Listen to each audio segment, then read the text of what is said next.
What is up, internet? It's your boy Alan, back with another video, and in today's video I've had an interesting day.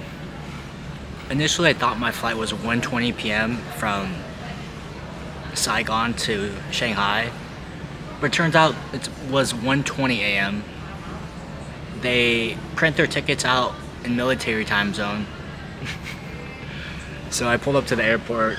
My gate wasn't even there because my flight already took off, and I'm en route to Shanghai right now. Just instead of taking 4 hours to get to Shanghai, it's gonna take me like 10. I have to go. I flew from Saigon to Hanoi and then to Shanghai, and I've had like a 3-hour layover. But things are gonna work out at the end of the day. It's my first time in China. I'm really excited about that.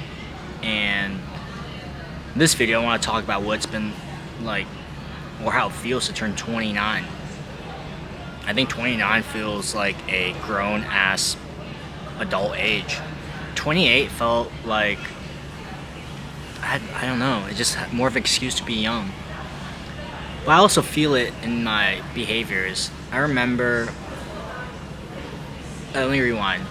The thing is, a 21-year-old would definitely think I'm old as hell. But I remember when I was 21, I couldn't even fathom being 29, but now I'm 29. And a 60-year-old would probably still think I'm a baby. So age is really relative to your perspective. And maybe I'm just an old person trying to cope with the fact that I'm getting older. But I remember when I was maybe like 20 to 28, my beginning years of 28, I would be out every weekend, just out getting lit. And man, it really, the back half of 28, I really realized that that stuff is so exhausting. I feel like I don't recover as quickly as I used to from hangovers or just a night out. It might take me a full day. Usually it would take me like 4 or 5 hours. And I also realized that most of those nights are pretty much the same. They're a lot of fun, don't get me wrong. Those nights are unforgettable. But after you run those nights so many times, I feel like there's less need for you to constantly be doing it. Don't get me wrong, I still love a good night out, but I feel less inclined to do it. And sometimes I really like nights where I just go to the gym and go for a walk and cook my food and call it a night. And I really enjoy those nights. I sound like an old person, but that's what I realized when I've turned 29. And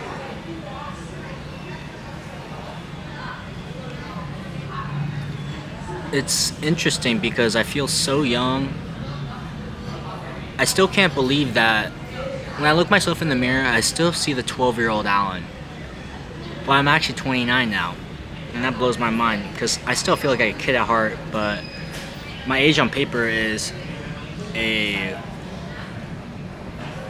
real age, and I feel like I'm just getting my life started though, and that's really exciting to me. Even though I've lived maybe a third of my life already, but I feel like I'm just getting going, and that's really exciting to me.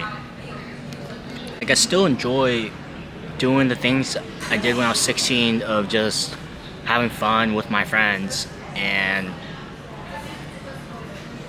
but I feel like there's a societal pressure to 29. When I looked at people 20 my age at 29, it's either you're getting married, having kids, engaged, weddings, or you might not even be close to that. And I'm on the other half of that. I'm not even close to, I feel like I'm not even close to getting married. And the thing is, I know everybody's on their own timeline, and when life is ready, when I'm ready for that moment, I'm ready, life is gonna bring me to that moment. But, you know, everybody's on their own timelines, but I think there's an interesting point where a lot of people my age are either in a serious relationship or settling down, and I think it's maybe they found their person, or maybe they're conforming to societal expectations. And but all I know is everybody's on their own timeline, and I'll get there when I get there, because life is long and short at the same time. But and also I feel like people our age, especially if you live in a city like New York City or San Francisco, a lot of those adult milestone markers are a lot delayed because the cost of living is a lot higher.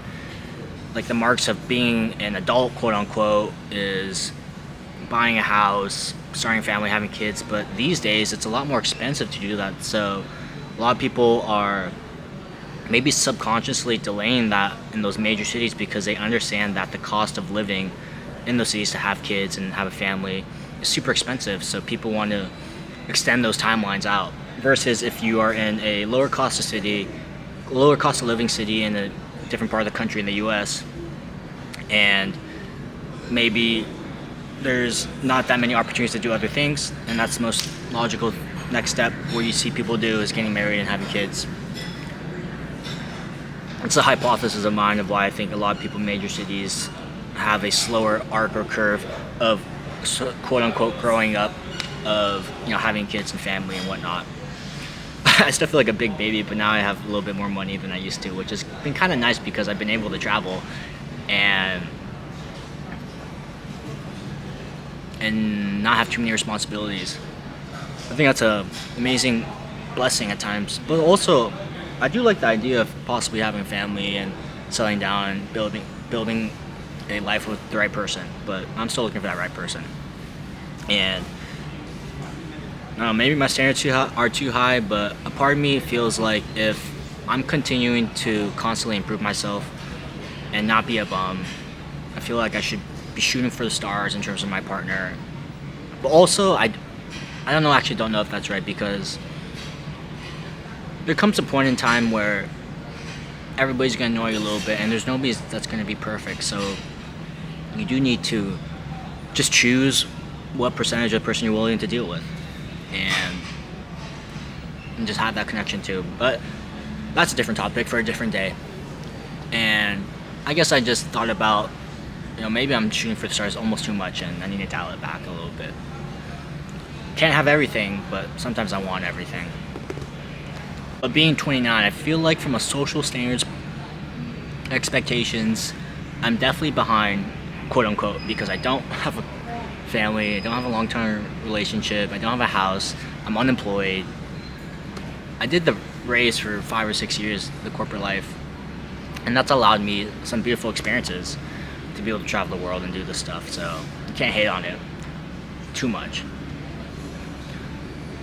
But I'm 29. I feel like I'm behind in life, but I know that I'm right where I should be in life, if you know what I'm saying. If you want to compare me to other people in the usual standards, I probably am behind, but I'm confident that things will work out at the end of the day. Just like this flight I'm taking today and this amazing layover.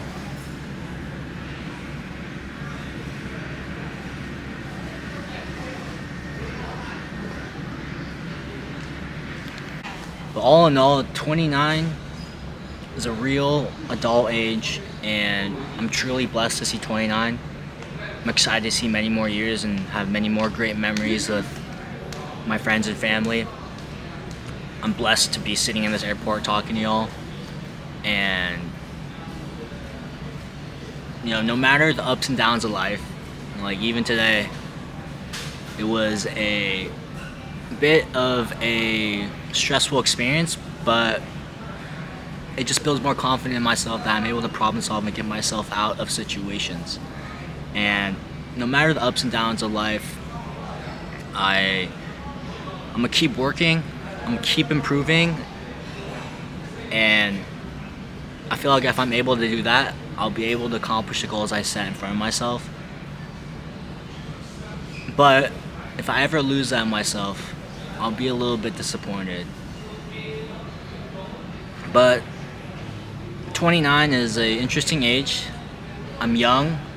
To some people, I'm old to some people's eyes. But how I feel is I don't do certain things that I don't want to when I was younger. I go out and party a lot less, but I have different experiences. Like I'm traveling, and I'm more focused on different priorities, and I think that's an interesting growth. But at the same time, I still feel like that 12-year-old kid that was just looking in the mirror at himself and thinking about when is he gonna grow up and be an adult. And here I am, an adult, and I still feel like a kid. You know, one day I'll figure out what I want to do when I grow up. The thing is, I've already grown up, so life is just a never-ending cycle of figuring it out. And if you're continuing to put one foot in front of the other and not give up, you'll get to that goal eventually. But that's my stream of thought video for today.